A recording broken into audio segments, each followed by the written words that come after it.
Welcome back to Reimagine 2020. I'm Yonah Hochhauser, and today I'm glad to be joined by Dave Jevans, CEO of CipherTrace. Dave, thanks so much for joining us. It's a pleasure to be with you, Yonah. Well, and I'm glad to be speaking today, but because I know who you are, I know your accolades, but for those who are watching at home who might not be familiar with your work, you want to give a little background about who you are and how you got into the blockchain space? Sure. So I started out in computer science. I have a master's degree in computer science. So I used to, write code for a living. And I got my start at Apple, actually. I met a guy on a ski lift in Canada who was running the advanced technology group at Apple and offered me a job on a ski lift. And by the time I got to the top, I'd accepted. Great, wow. I get to move from the freezing cold to California. And so I did about 4 years at Apple and led a 3D graphics project over there, and ended up working for the CEO on the technology team. And then I went and did a string of startups.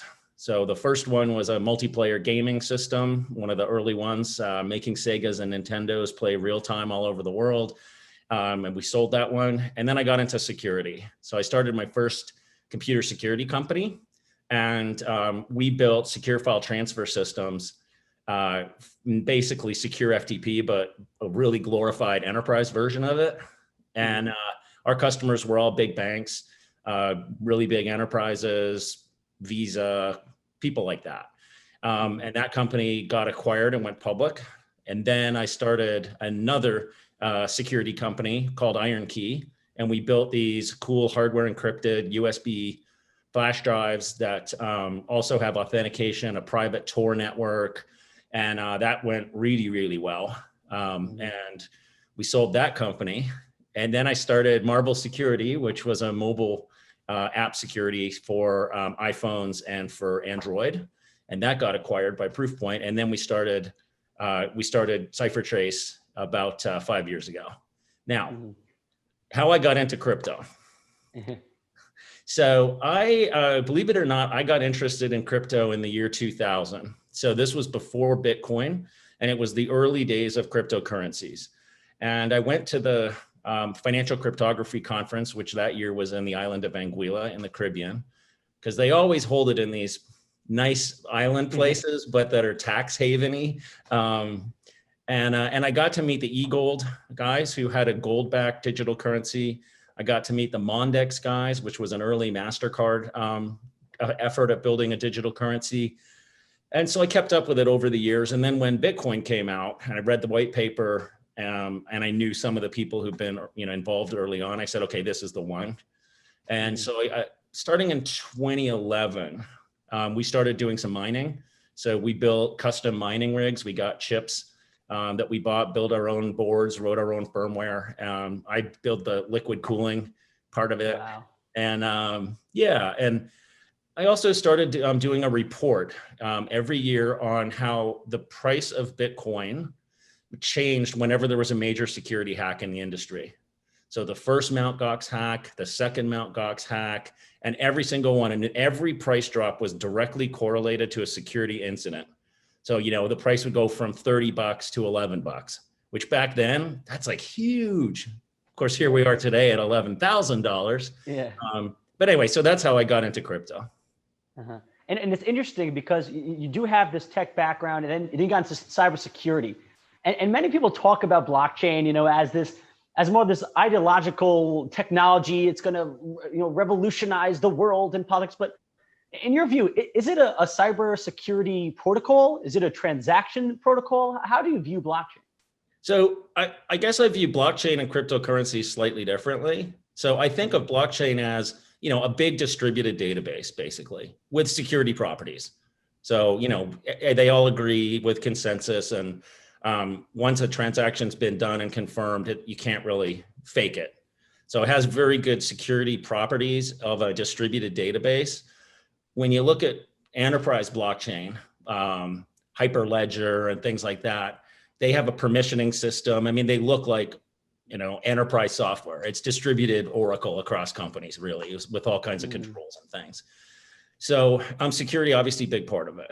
Now, I look at cryptocurrencies slightly differently, which is, in my mind, it's the killer app for blockchain, permissionless, all over the world. And I think that while blockchain was a major innovation for Bitcoin, which is why I kind of said, okay, all the other efforts were interesting.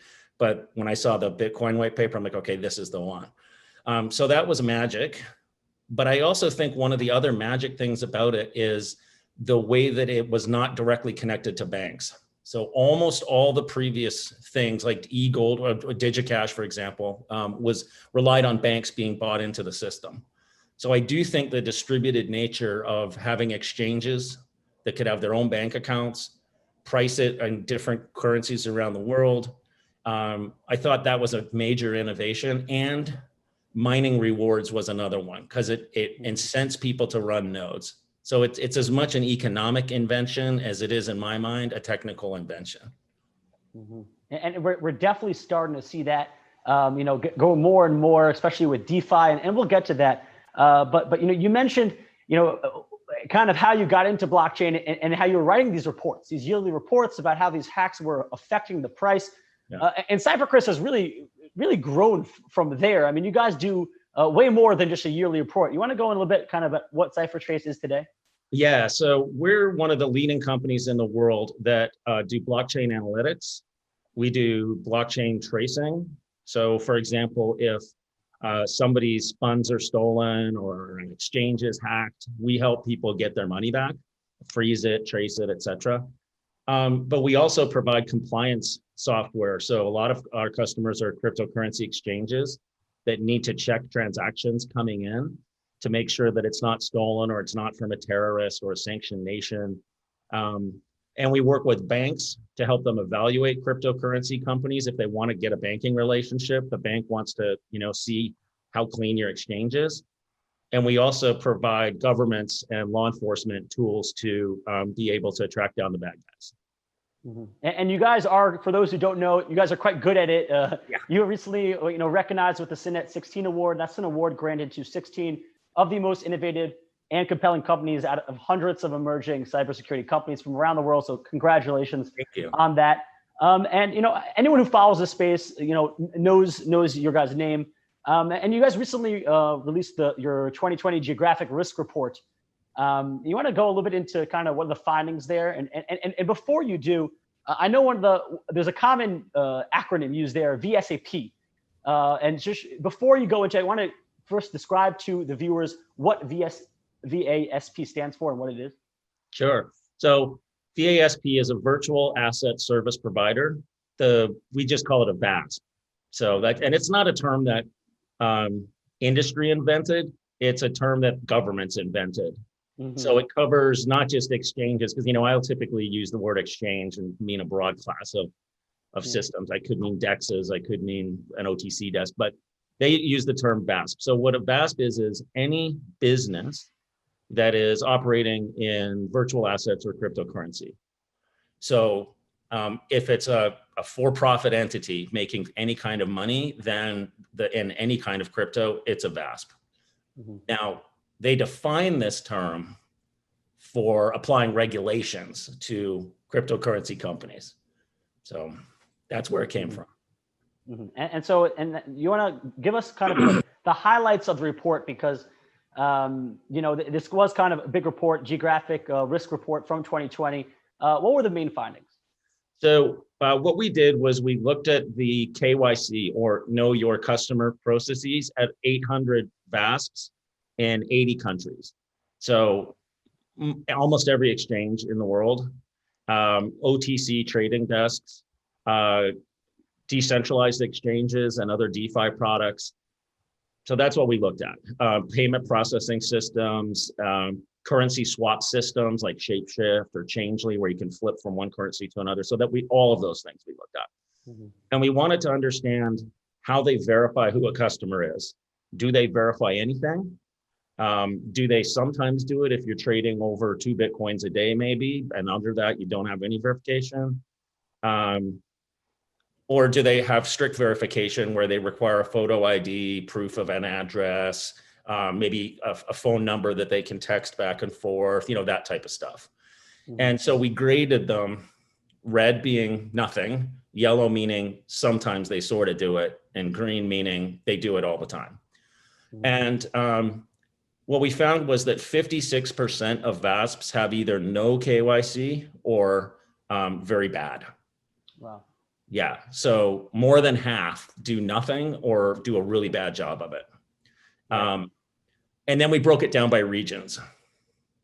So, you would be, I thought before I saw the results, that the US would be squeaky clean because, we have all these regulators and all the stuff going on and lawsuits and people being arrested and all this stuff. So you would think it would be the cleanest. Now, interestingly, it's not. So it was a surprise to me. There's some small exchanges in North America that don't really have good KYC. They just don't. And no one's gotten onto them yet. But the other thing that I think is more encouraging, though, is that there's a lot of DeFi projects going on in the US and Europe. And so none of those have any know your customer verification, or very few of them do. Usually there's smart contracts out there that you can, do all kinds of cool things with, lending and trading without having centralized body. And they don't really generally have any KYC. So that was one of the surprising results. You mentioned there that this 56%, that's the majority of VASPs. Yeah.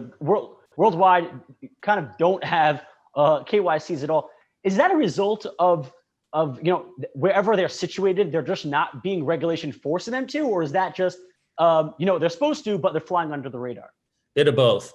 So I'd say the majority of it is the regulations haven't caught up with crypto yet. So they, like broadly in Europe, it hasn't been well regulated, but that's changing as we speak. And certainly next year, you're going to see much more regulation enforced for VASPs, exchanges, and everything else.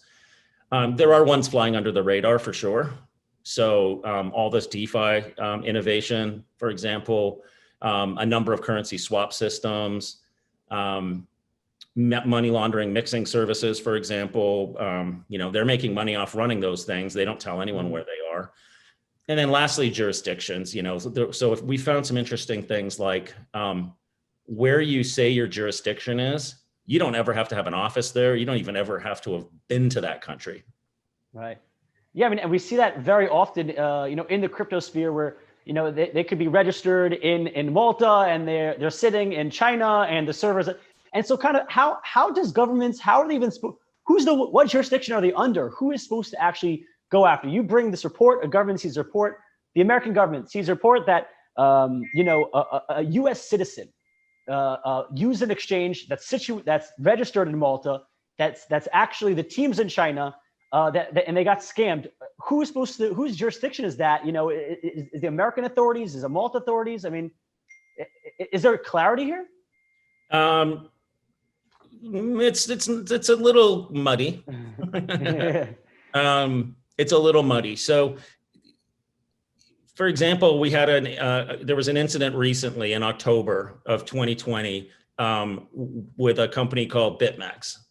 And BitMEX has employees in the US and in Hong Kong, is domiciled in Seychelles, so off of Africa, on the continent of Africa.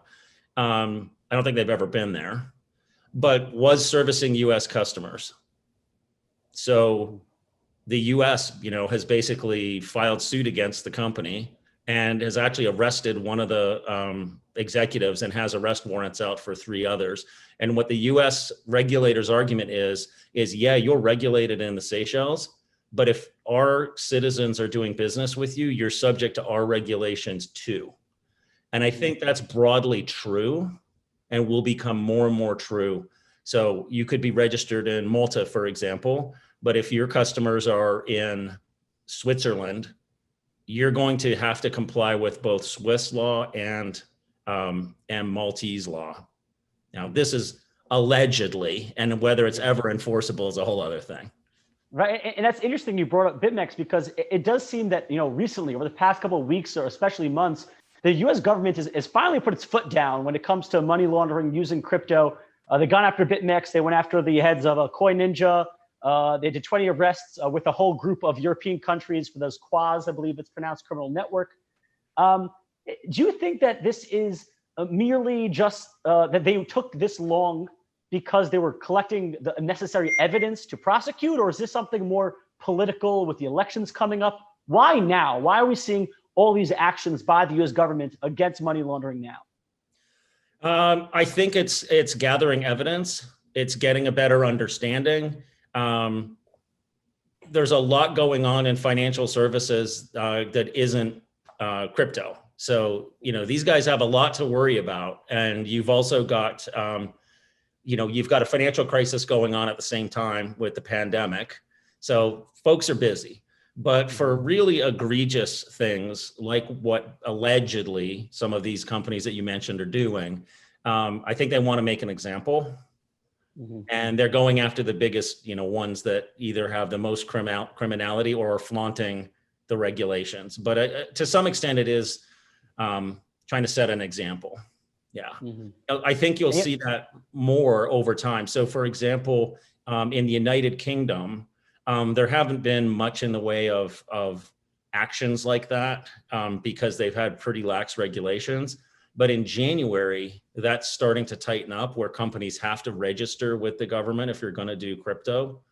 And they're also, I'm told now, they're going to make retail use of derivatives products not legal in the UK starting in January, which is big change. It's going to affect a lot of companies.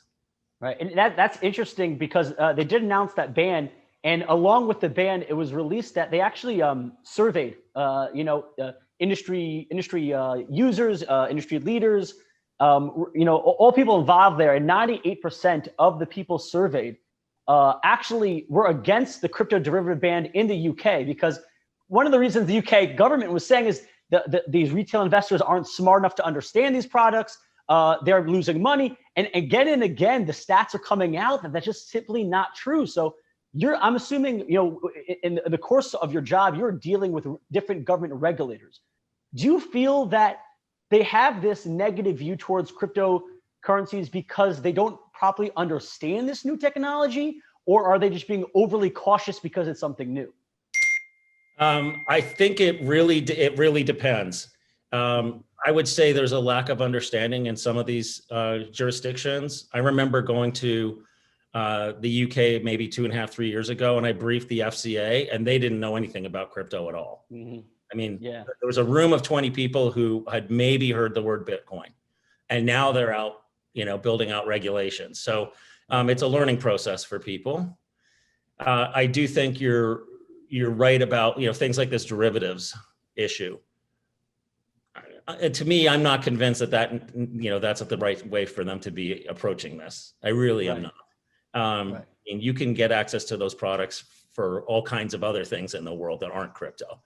So, I think that's what it is. It's just a bit of a lack of understanding. Now, I'll tell you another thing though. If your job is a regulator, right? That's what it says on your business card. Guess what you do? Your whole salary, any bonuses, any promotion are all about regulating, which means either writing new regulations or enforcing them. So there's this mindset thing where sometimes I think folks are like, I better write some regulations, even though they might already exist just, perfectly fine. Or they might write regulations saying, I want crypto to look like the banking system because that's what I've spent 20 years of my career doing, and start writing regulations that, are trying to fit a square peg in a round hole, and there'd be a way better, more friendly, blockchain savvy way of doing it.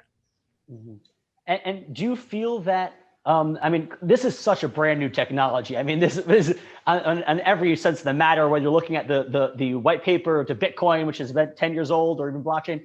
This is very new stuff, and especially with DeFi, it's even newer. Do you think it's just a matter of time?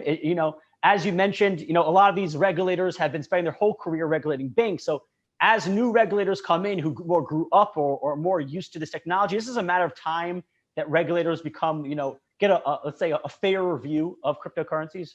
Yeah, I think that's true. The only scary thing about it is, when was the last time regulations got undone? So if you rush to put in regulations now with folks who, have only heard about this stuff for 2 years. You can't, it's not going to get undone. It's going to be very difficult. So yeah, the sooner we can get folks into the system and the regulators that, you know, are much more savvy about crypto, have been using it for 6, 7, 8 years, have actually made Bitcoin transactions. I mean, you shouldn't be able to write regulations if you don't hold some crypto yourself and haven't made transactions, in my opinion. I like that. I'm ready to vote that into law. Right? Yeah, I like that. Well, let's get that going. Now, it's really interesting because you know, you definitely know better than most the realities on the ground. But a lot of people, the laymen, if you go to them and you ask them, you know, what is Bitcoin or what is cryptocurrencies? A lot of people who aren't involved in it, their mind will immediately go to criminal activity. And I'm not really sure why, because, you know, as you probably know, better than most, the percentages are quite low. The percentages of crypto transactions that are actually illicit are quite low. Do you happen to know in general, in your mind, you know, either the percentage of crypto transactions that are illicit, or, you know, the percentage of money laundering global that is when fiat compared to crypto? So, you know, I would suggest that criminal activity on crypto is around 1%. About that. Yeah. I mean, you could argue 2% maybe, but it all depends on the day. You know, I mean, if an exchange gets hacked and $500 million gets stolen, okay, well, that's real money. But even looking at that, it's somewhere in the 1 to 2% range. And, you know, that's similar to, I would imagine, to cash. I mean, buying illicit substances, stealing people's wallets, buying stolen bicycles, you know, it's cash. So as far as your other question about what is the percentage of money laundering, for example, going through crypto versus cash or the banking system, I mean, it's minuscule compared to that. Minuscule. And we've seen, you know, with the release of those FinCEN documents and Panama Papers, I mean, the numbers are mind-blowing when you see the amount of illicit funds going through major institutional banks. I mean, it's crazy. And then, you know, we get the bad rep. So another question to you. Listen, nobody wants illicit activity. No one wants money laundering, you know, but at the end of the day, don't government agencies prefer this criminal activity happening on the blockchain because it's just so much easier to track than in cash? You would think. Yeah, you would think. I mean, like, because it's the blockchain. It's all open. All transactions are public. They're transparent. You could see from point A to point B, at least from the on-ramp to the off-ramp. Right.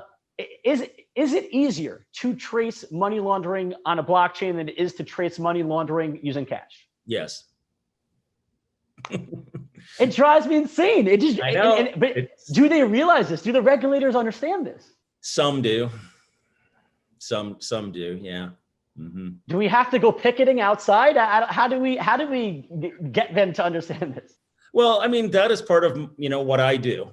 So, you know, I'm the CEO of CipherTrace, but I also do spend time with regulators, and so do members of our team. And those would be, you know, US regulators. You may as well keep them close. And, you know, that they'll take your call anytime. You can have an email discussion with them. You can educate them.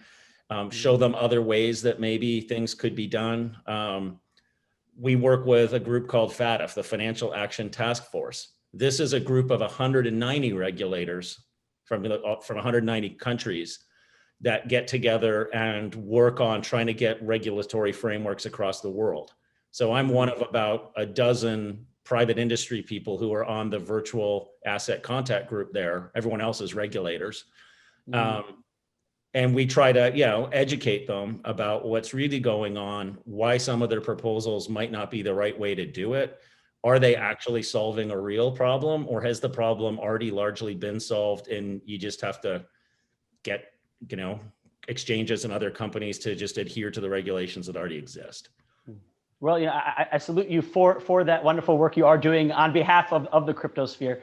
It doesn't pay well. I trust me. It's all volunteer work, you know.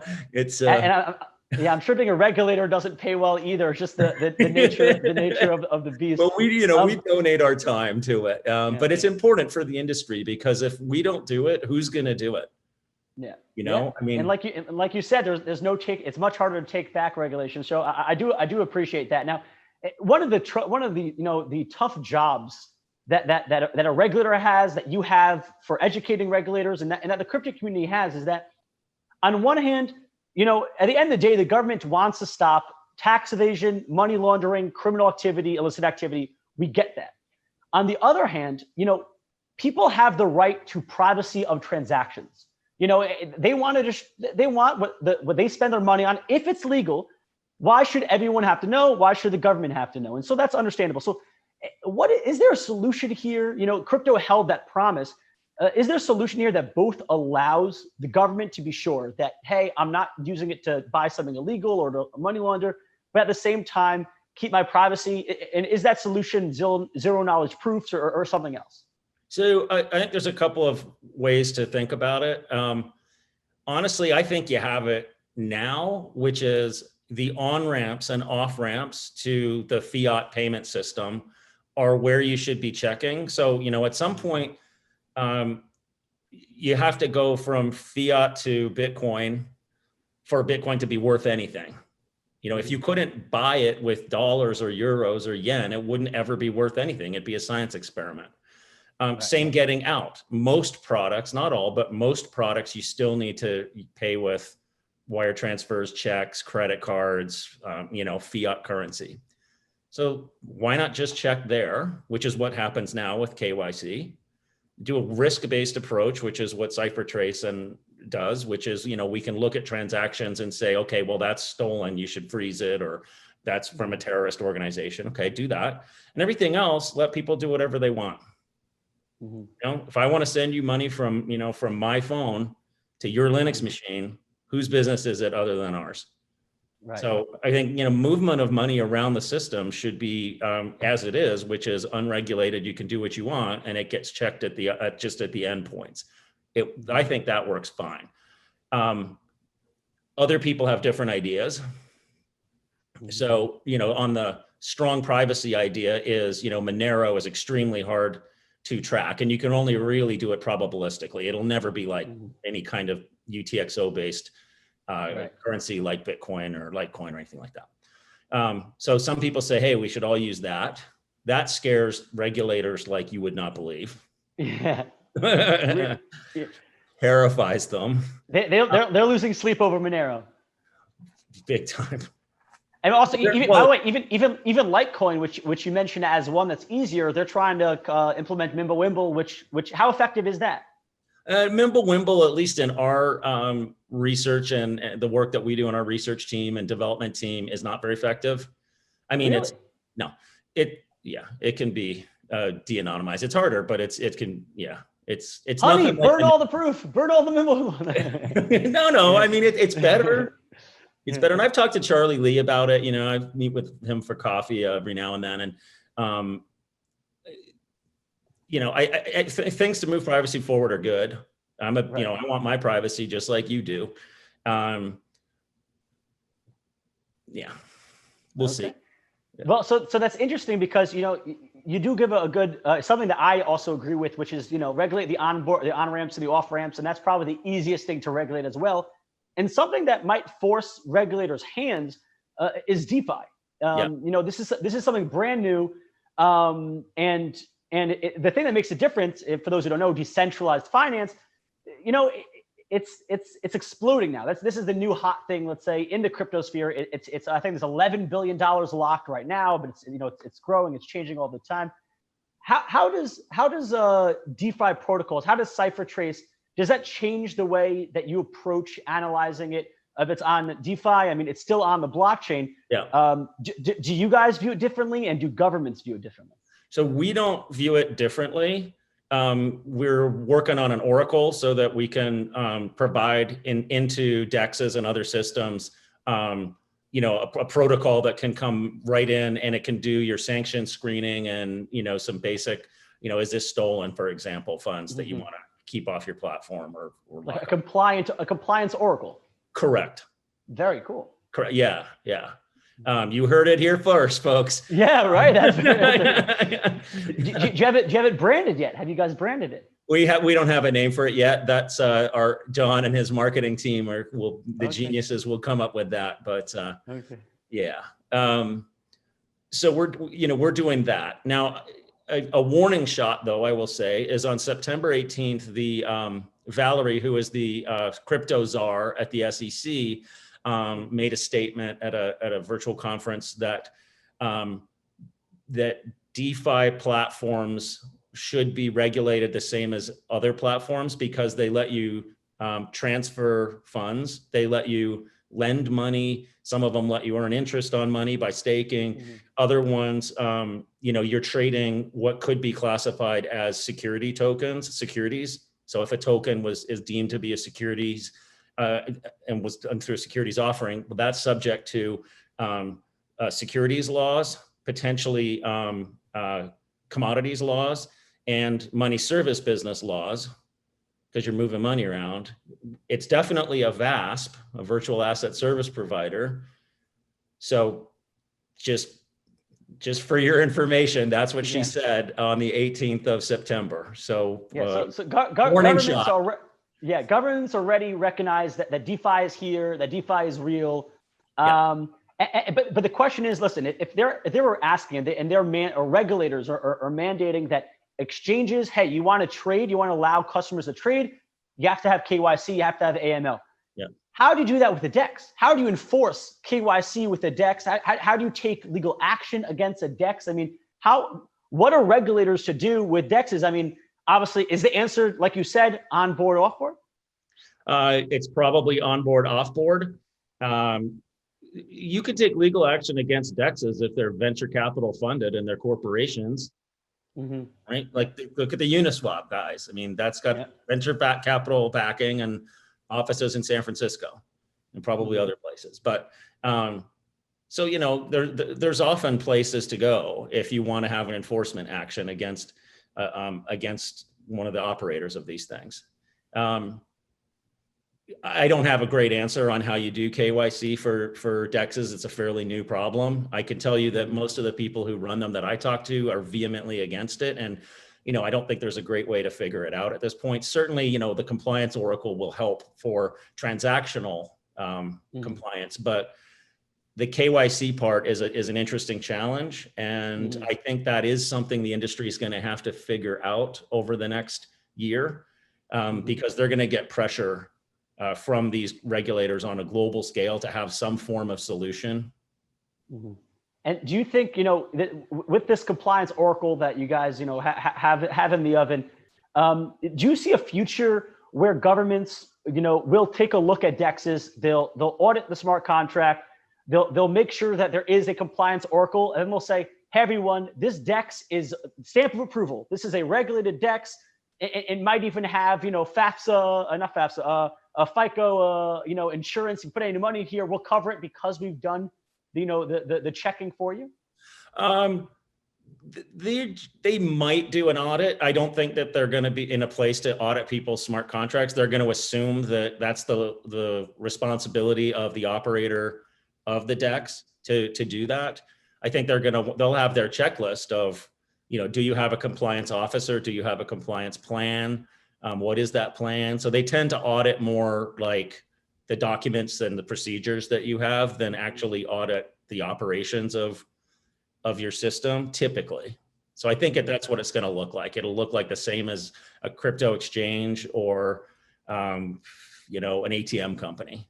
There will be periodic audits, but that's not going to be, we give a stamp of approval. It's going to be you've registered with FinCEN, which you're required to do to operate one in the US or whoever your regulator is around the world. And then, you say you're compliant with them and maybe there's a spot check or two. But I don't think governments, unlikely to me anyway, are going to say, this is good and this one's not. They don't do it for banks. They don't go walk around and say, this is grade A bank and this is grade C. That's all left to private industry, ratings agencies and things like that. And then when we're talking about DeFi, is there an issue there with money laundering? Does DeFi enable easier money laundering, or is it just simply the same animal as blockchain in general, which is you could track it if you're able to track it? Well, Yes and no. So we have seen in one of the DEXes recently quite a lot of laundered funds go through it. These were funds that were stolen from another exchange, and then we did see a bunch of it go through one of the DEXes out there. You know, and the reason you would want to do that if you're trying to hide your money that you stole is you're getting to mix it with legitimate users' money too. So it is more transparent than maybe putting it directly into an exchange where everyone's money's mixed up, or a mixing service perhaps. But you know, we've already got evidence of people using it for that, for laundering. But even at that point, you're able to see that you know that stolen fund is now here, and the thief actually received this. Yeah, but well, I suppose, yeah, you can probably see that which money they got out, whose money they got out. But it doesn't mean that went back to the thief, right? Especially if they do it multiple times. Right, so they're mixing. Yeah. Interesting. Yeah. Interesting. I guess it's up to regulators to catch up. And then some time, you know, they're only just starting to figure it out. Yeah, right. Well, it's the cat and mouse game of always of, you know, of criminals and cops just can constantly you know, one-upping each other. And you know, every regulator department is different. So there's you know, there's a lot of people work at these organizations, and some of them are vocally super pro crypto, and think things are fine, super pro crypto, don't want to stifle innovation, want DeFi to thrive because it's got such great possibilities. Others are old school, you know, spent 20 years regulating banks, saw the savings and loans debacle, and come at it from that side of the thing, which we need to protect everyone themselves.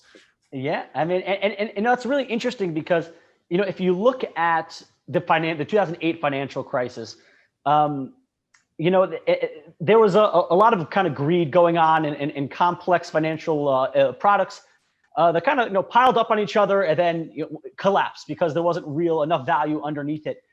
And then regulators came in after the fact and tried to add in regulations and make sure this doesn't happen. But now with DeFi, you know, are we seeing something similar? You know, the way I see it, or the way I've always seen DeFi is it's kind of this little sandbox. This little sandbox that's a financial market running parallel, an unregulated financial market running parallel to the real financial market. And what we've seen so far is that people have just taken centralized products, lending, borrowing, you know, yada, yada, and they've made decentralized versions of it, unregulated versions of it, and they work pretty similar. But the thing that I've seen that's really interesting that can't exist in centralized finance that does in DeFi is flash loans, where it's a concept that you can't do it in centralized finance, at least the way I've seen it. Is that really the future of DeFi? You know, moving away from just taking centralized products and just making it decentralized and actually making these new products that just couldn't exist anywhere else? Absolutely. That's the whole promise of it. And that's why you want to be really careful about applying any kind of new regulation to an emerging space that, I mean, let's face it, in DeFi 3-4 months ago, it was kind of a science experiment.